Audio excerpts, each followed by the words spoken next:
السلام علیکم ویورز، میرا نام عطاء الرحمان اور آپ دیکھ رہے ہیں Ata Bukhari YouTube channel. I-95 TV پر انٹرویو دیتے ہوئے ایک سوال پوچھا گیا تھا زنا سے متعلق، تو اس میں چونکہ اتنا وقت نہیں ہوتا جس میں ہم پوری چیزیں بیان کر سکیں، تو اس لیے وہاں پر کچھ چیزوں سے متعلق وضاحت طلب کی گئی ہے جو ظاہر اس پروگرام میں ہم پوری طرح سے نہیں دے سکتے تھے۔ تو وہ چونکہ ایک کویسچن تھا، ہم نے کویسچن کے مطابق جواب دیا اور جتنا ٹائم تھا اس کو بھی ہم نے دیکھنا تھا۔ اس ویڈیو میں ہم یہ وضاحت کریں گے جو یہ زنا سے متعلق جو سوالات لوگوں نے کیے ہیں، کچھ احباب نے، تو وہ بڑے اہم ہیں، تو ان کی کلیئرٹی بھی بہت ضروری ہے۔ تو اس ویڈیو میں ہم ان سوالات کے جواب دیں گے۔ میں یہ آیت آپ کے سامنے رکھتا ہوں، پھر آپ خود فیصلہ کر سکیں گے کہ مذہب کی روح سے جو چیزیں بنائی گئی ہیں، جو چیزیں دخل کی گئی ہیں، قرآن نے نہیں کہیں۔ مثال کے طور پر جیسے سوال کیا گیا کہ یہ جو زنا میں سنگساری کی سزا ہے، قرآن میں نہیں ہے یہ۔ قرآن کریم نے جب سزا کا ذکر کیا ہے، وہاں پر 100 جلدتن کے الفاظ ہیں، 100 جلدتن، لیکن وہاں پر اس چیز کی کوئی تفریق نہیں کی گئی کہ جو غیر شادی شدہ ہیں ان کو 100 جلدتن کی سزا دی جائے اور جو شادی شدہ ہیں ان کو سنگسار کیا جائے۔ تو یہ چیز قرآن کے اندر نہیں ہے۔ یہ مذہبی قوانین جو بنائے گئے یہ ان کے اندر ہے، اللہ کے قوانین کے اندر نہیں ہے۔ زانی مرد اور زانیہ عورت، وہ شادی شدہ ہوں یا غیر شادی شدہ ہوں، قرآن کریم کے اندر ان کی کسی قسم کی اس طرح کی کوئی تفریق نہیں کی گئی کہ شادی شدہ کی سزا اور ہے اور غیر شادی شدہ کی سزا اور ہے۔ اس لیے میں وہ آیت آپ کے سامنے رکھتا ہوں، تو آپ خود فیصلہ کریں گے۔ سورہ النور آیت نمبر 2، تو اس میں کیا کہہ رہا ہے قرآن کریم؟ کہتا ہے کہ الزانیۃ والزانی۔ اب یہ دیکھیں قرآن کریم کے اندر زانیہ عورت کو پہلے نمبر پہ لایا جا رہا ہے اور زانی مرد کو دوسرے نمبر پر لایا جا رہا ہے۔ اس کی کیا وجہ ہے؟ عام طور پر یہی ہوتا ہے، پہلے مردوں کا ذکر ہوتا ہے، پھر خواتین کا ذکر ہوتا ہے عموماً، اور موسٹلی تو جہاں جمع مذکر کے صیغے ہوتے ہیں ان میں خواتین بھی آٹومیٹکلی آ جاتی ہیں، کیونکہ یہ دنیا کی جتنی بھی زبانیں ہیں، اصول ہے کہ جب اوورآل جب بات کی جائے، اوورآل کوئی قانون بیان کیا جائے، تو مردوں کی صیغے وہاں پر مذکر ہی ہوں گے، لیکن ان میں خواتین بھی آ جاتی ہیں۔ یہاں پر پہلے زانیہ عورت یعنی عورت کو پہلے لایا گیا ہے۔ اس کی کیا ریزن ہے؟ اس کی وجہ یہ سمجھ آتی ہے کہ عورت کی مرضی کے بغیر زنا کا فعل سرزد نہیں ہو سکتا۔ گھر کے اندر کوئی ملازمہ بھی ہو تو اس کا جو خود مالک ہے وہ بھی اس کی مرضی کے بغیر زنا کا عمل نہیں کر سکتا۔ یہاں پر یہ چیز سمجھ لیں کہ زنا اور چیز ہے، حرابہ اور چیز ہے۔ یہ جو ریپ کا کیس ہے یہ زنا میں نہیں آتا۔ قرآن کریم نے ریپ کے کیس کو حرابہ کے اندر بیان کیا، اور حرابہ کے اوپر ہم ویڈیو کر چکے ہیں، جہاں پر زبردستی گن پوائنٹ پہ یا زبردستی کسی بھی طرح سے زور آزمائی کر کے عورت کے ساتھ یہ جنسی فعل کیا جائے زبردستی، تو وہ حرابہ کے اندر آتا ہے۔ اس کی سزا تو قتل ہے، وہ ہم نے علیحدہ بیان کی ہے، پھانسی ہے، قتل ہے۔ یا ان کو وہاں سے نکال دینا ہے، وہ ایک علیحدہ چیز ہے، حرابہ۔ زنا کا مطلب ہی ہوتا ہے فیمیل اور میل دونوں کی باہمی رضامندی، میوچل ان کی رضامندی سے ہوتا ہے، میوچل ویلنگ ہوتی ہے۔ اگر میوچل ویلنگ نہ ہو تو وہاں پر زنا کا اطلاق ہی نہیں ہوتا، چونکہ یہ قانونی چیزیں ہیں۔ اور یہاں پر یہ بھی چیز سمجھ لیں کہ اس صورت کے اندر یہ جو زنا سے متعلق جو باتیں کی گئی ہیں وہ باقاعدہ قانونی شکل میں کی گئی ہیں، جیسے کوئی لیگل ڈرافٹنگ ہوتی ہے۔ قرآن کریم کا بالکل وہی انداز ہے لیگل ڈرافٹنگ کا، جیسے آئین کی شکیں لکھی جاتی ہیں، دفعات لکھی جاتی ہیں، شک نمبر 1 شک نمبر 2 ہوتا ہے، بالکل قرآن کی ان آیات کا انداز وہی ہے۔ یہ اگر کوئی لائرز ہوں تو وہ سمجھ سکیں گے کہ قرآن کریم نے بالکل ان کو ایک لیگل ڈاکومنٹیشن کے حساب سے یہ بیان کیا ہے۔ تو ہم اسی طرح قانونی انداز سے ہی بات کریں گے۔ تو زنا جو ہے میوچل ویلنگ سے ہوتا ہے، یہ چیز پہلے ذہن میں رکھ لیں، اور یہ عورت کی مرضی کے بغیر نہیں ہو سکتا۔ تو اس لیے وہ الزانیہ پہلے عورت کو لے کر آ رہا ہے، پھر آ رہا ہے والزانی، پھر دوسرے نمبر پہ آ رہا ہے زانی مرد۔ تو یہ دونوں کی ویلنگ سے یہ کام ہوا۔ اب یہاں پر کسی کی گواہی کا ذکر نہیں ہے، گواہی ہو ہی نہیں سکتی۔ جب ایک کام میل اور فیمیل انتہائی خفیہ کام ہے، وہ اپنی میوچل ویلنگ سے کر رہے ہیں اور خفیہ طور پر کر رہے ہیں، تو وہاں پر تو وٹنس ہو ہی نہیں سکتا، وہ کیسے وٹنس ہوگا؟ تو یہ چیز، یہ علیحدہ چیز ہے کہ کوئی کسی لوگوں کو پتہ چل جائے تو وہ وہاں پر آ کے کسی طرح سے آ جائیں، تو کوئی دروازہ توڑ کر یا اتنے میں تو وہ سنبھل جائیں گے، تو اس طرح سے تو وہ دیکھ بھی نہیں سکتے۔ تو یہ یہاں پر 4 گواہوں کا ذکر، یعنی زنا کے عمل میں 4 گواہوں کی گواہی کا ذکر قرآن کی اس آیت کے اندر ہے ہی نہیں، سرے سے ہی نہیں ہے۔ تو الزانیۃ والزانی یہ چیز آپ نے کلیئر کر لی، اور اگلی چیز آ رہی ہے فجلدو۔ فجلدو یہ اسی سے جلد ہے، ترجمہ ہوا پڑا ہے مارو، فجلدو پس تم مارو۔ حالانکہ ضربہ کا مطلب بھی مارنا ہوتا ہے، تو یہاں پر فجلدو مارو، لیکن یہ جلد ہے، یہ ذہن میں رکھ لیں، فجلدو اسی سے جلد ہے۔ اور آگے میں آپ کو بتاتا ہوں کہ قرآن کریم وہاں پر بھی یہی جلد والا لفظ لے کر آتا ہے، کہتا ہے فجلدو کل واحد، ہر ایک کو، ہر ایک کو۔ اگر اس کا ترجمہ فجلدو مارنا کرتے ہیں تو یہ ہوگا کہ ہر ایک کو، یعنی وہ فیمیل کو بھی اور میل کو بھی، دونوں کو۔ منہما ان میں سے، وہ جو لوگ ہیں فیمیل اور میل، الزانی والزانیت، الزانیۃ والزانی، یہ 2 ہو گئے نا، پہلے فیمیل آ رہی پھر میل آ رہا ہے۔ منہما ان میں سے، یہ اشارہ ہے الزانیۃ والزانی کی طرف۔ کہتا ہے کہ میت جلدتن، میت کا مطلب ہوتا ہے میت 100، جلدتن، اب اس کا جو جلدتن ہے اس کا ترجمہ کیا ہوا ہے کوڑے، کئی جگہ پہ درے کیا ہوا ہے، بات وہی آ گئی، کوڑا اور درہ انگلش میں لیشز بولتے ہیں۔ تو یہ جلدتن، یہ جلد ہے جس کو ہم جلد بولتے ہیں۔ یہ الفاظ کہ آپ سمجھیں کہ یہ قرآن کریم الفاظ کون سے استعمال کر رہا ہے، یہ جلدتن کا ہے، اسی کو سکن کہتے ہیں ہم، یہ سکن ہے، یہ جلد، یہی چیز کہہ رہا ہے۔ کہتا ہے کہ ان کے لیے پھر 100 جلدتن ہے۔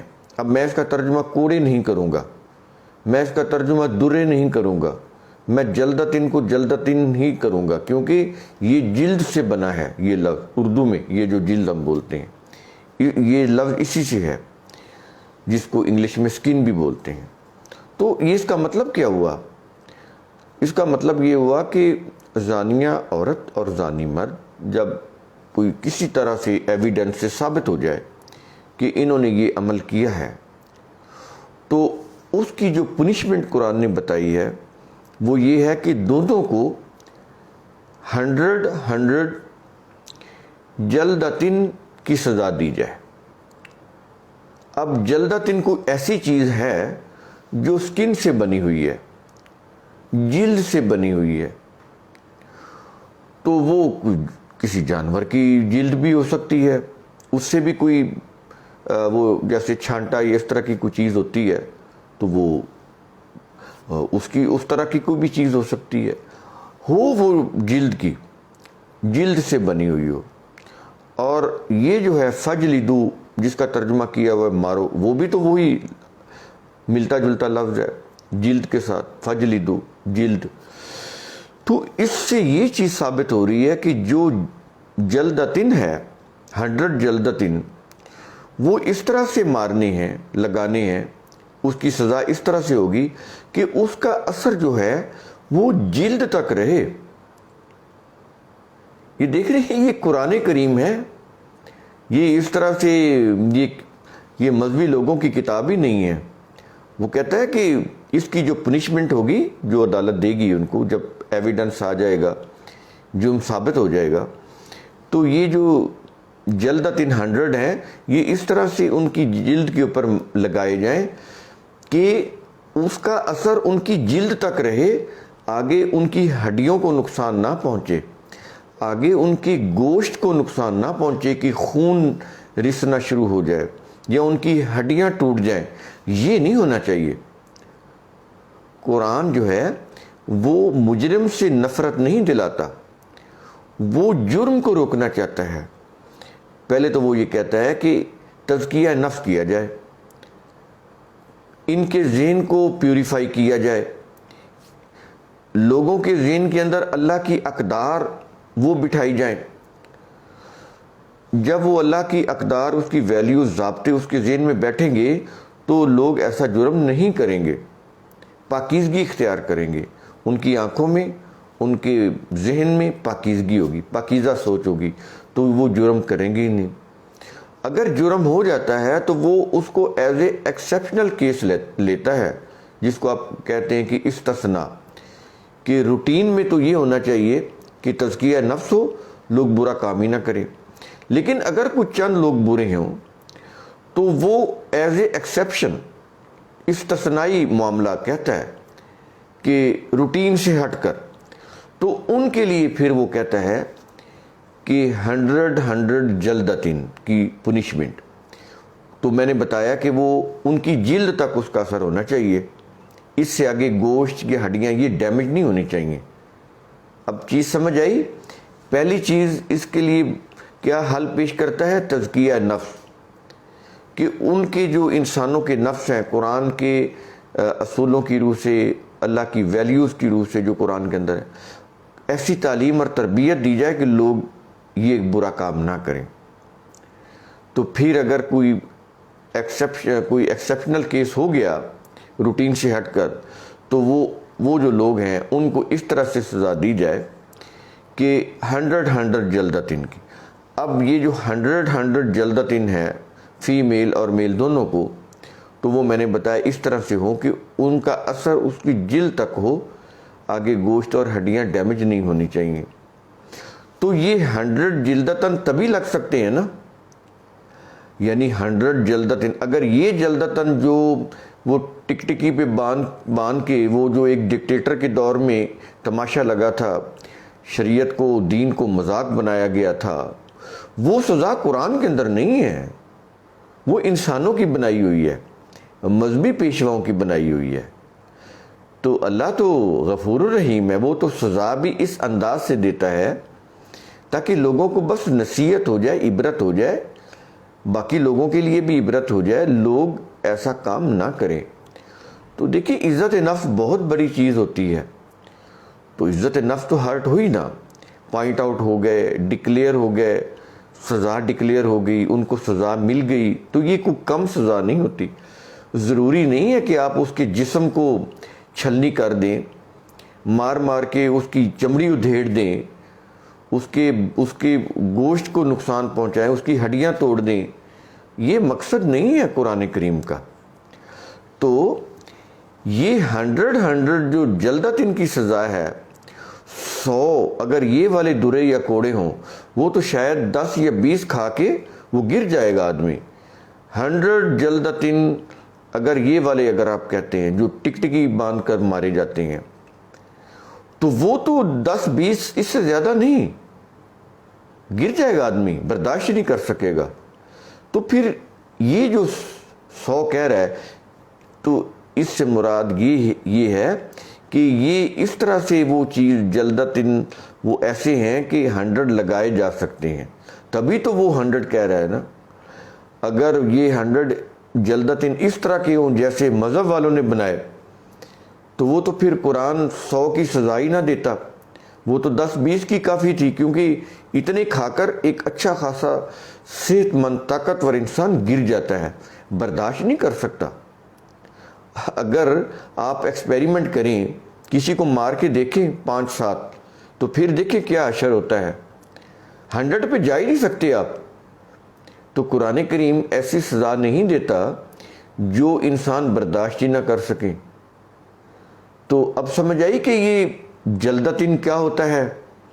اب اتنی تفصیل اس انٹرویو میں ہم بتا نہیں سکتے تھے آپ کو, تو اس آیت کے اندر ہم نے آپ کو بتائی ہے. پہلی بات, زنا جو ہے یہ میوچل ولنگ سے ہوتا ہے, اسی کو قرآن زنا بولتا ہے. زبردستی اگر ہو عورت کے ساتھ تو وہ حرابہ کے اندر آتا ہے, اس کا جرم ہی علیحدہ ہے, اس کی سزا ہی علیحدہ ہے. دوسری چیز, یہاں پر گواہوں کا ذکر نہیں ہے, 4 گواہوں کا. اور تیسری چیز کہ وہ جو انہوں نے تفریق کی ہے کہ شادی شدہ ہو تو ان کو سنسار کرنا ہے, یعنی ان کو زمین میں گاڑ کے پتھر مار مار کے مار دینا ہے, اور اگر غیر شادی شدہ ہوں تو ان کو 100 کوڑے مارنے ہیں. تو یہ مذہب کی بنائی ہوئی چیزیں ہیں اور یہ یہودیوں سے آئی. اچھا, یہاں پر یہ بھی چیز سمجھ لیں, قرآن کریم نے 100 جلدتن کو کیوں مقرر کیا اس سزا کو.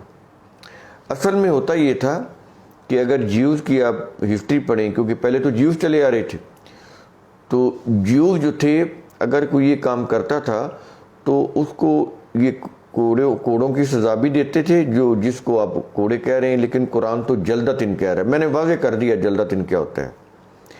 ایسا وہ مارنے والی چیز جو جلد سے یعنی سکین سے بنی ہو اور وہ اتنی ہو کہ وہ برداشت کر سکے, 100 تک اس کو مارے جا سکے. وہ پھر مروجہ کوڑے یا درے نہیں ہو سکتے. دوسری چیز, جو تیسری چیز ہم اب اس میں ڈسکس کرنے لگے ہیں, وہی چیز کہ سنساری نہیں ہے. وہ کہاں سے آئی؟ جیوز سے. تو جیوز کے ہاں یہ جلدتن کی سزا تھی, 100 جلدتن. دیکھیں بہت ساری چیزیں لوگوں کے ہاں مروج چلی آ رہی تھیں, قرآن نے اسی طرح ان کو جاری رکھا. تو وہ چونکہ جلدتن کی سزا دیتے تھے اور منہ بھی کالا کرتے تھے. قرآن کریم نے منہ کالا کرنے والی جو چیز تھی اس کو تو ختم کر دیا, لیکن جو زمانے میں جو چیز رائج تھی 100 جلدتن کی, اس کو اسی طرح ہی رہنے دیا کہ ٹھیک ہے تم اس طرح اس کو پنشمنٹ کر دو جلدتن سے. اب یہ چیز سمجھ آئی, یہ اللہ نے یہ نہیں ہے کہ پہلے نہیں تھی تو مقرر کر کے دے دی, یہ چل رہی تھی پہلے, اسی کو قرآن نے تھوڑا سا ریکٹیفائی کر کے کنٹینیو کر دیا. جیوز کے ہاں یہ سزا چل رہی تھی, اس میں منہ کالا کرنے والی اور ان کو پھرانے والی تاکہ ان کی رسوائی ہو, اس چیز کو تو قرآن کریم نے ختم کر دیا, نکال دیا. تو باقی پیچھے کہہ رہ گیا 100 جلدتن, اس کو قرآن نے کہا کہ ٹھیک ہے اس کی روح سے یہ چیز جاری رہے, اس کی پنشمنٹ کر دیں. تو اس طرح یہ چیز آگے چلی. اب اس وقت تو جیلیں بھی ہیں, کورٹس ہیں, عدالتیں ہیں, جیلیں ہیں. تو اب جج جو ہے یہ اپنی مرضی سے دیں گے, اس کو رکھا جائے گا. ہو سکتا ہے ان کو رکھنے سے جیل کے اندر ان کے اندر اتنا پچھتاوا اور پشیمانگی ہو, وہ اتنی ان کے اندر ندامت کا احساس پیدا ہو جائے کہ وہ سچی توبہ کر کے آئندہ کے لیے, ہمیشہ کے لیے, پرماننٹلی وہ اس غلط کام سے باز آ جائیں. تو ان کو پھر کچھ عرصے کے لیے قید رکھ کے چھوڑ دیا جائے, کچھ جرمانہ کر دیا جائے. تو یہ چیزیں ہو سکتی ہیں. جیسے قرآن نے جیوز کی یہ سزا کو جاری رکھا جو اس دور میں چل رہی تھی، اس میں منہ کالا کرنے والی سزا کو ختم کر دیا، باقی کو جاری رکھا۔ تو یہ چیزیں اس طرح سے ہیں، یہ کورٹ سے ریلیٹڈ چیز ہے، یہ لیگل چیزیں ہیں، تو ان کو لیگلی ان کو ہینڈل کیا جاتا ہے۔ دنیا کے اندر لیجسلیشن ہوتی ہے پنشمنٹ کے لیے، تو اس وقت جیلیں تو نہیں تھی، اس وقت اس طرح کی عدالتیں نہیں تھیں، اس طرح کے ایویڈنس بھی نہیں تھے، ڈی این اے ٹیسٹ تو نہیں تھا، فنگر پرنٹس یہ بھی نہیں تھا، ان کے پاس اس طرح کی کورٹس اور اس طرح کے وکیل بھی نہیں تھے، اس طرح کے وہ شہادتوں کے ایسے کیس وہ بھی نہیں تھے، اور پھر جیلیں بھی نہیں تھیں، مجرم کو کہاں رکھتے؟ تو جب عمر رضی اللہ عنہ کے دور میں جب ان کا دور آیا عمر رضی اللہ عنہ کا، تو انہوں نے جیل خانہ جات تعمیر کرائے۔ اب سزاؤں کی نوعیت خود عمر رضی اللہ عنہ نے بدل دی کہ اب مجرم کو جیل میں رکھنے کی جگہ ہے ہمارے پاس۔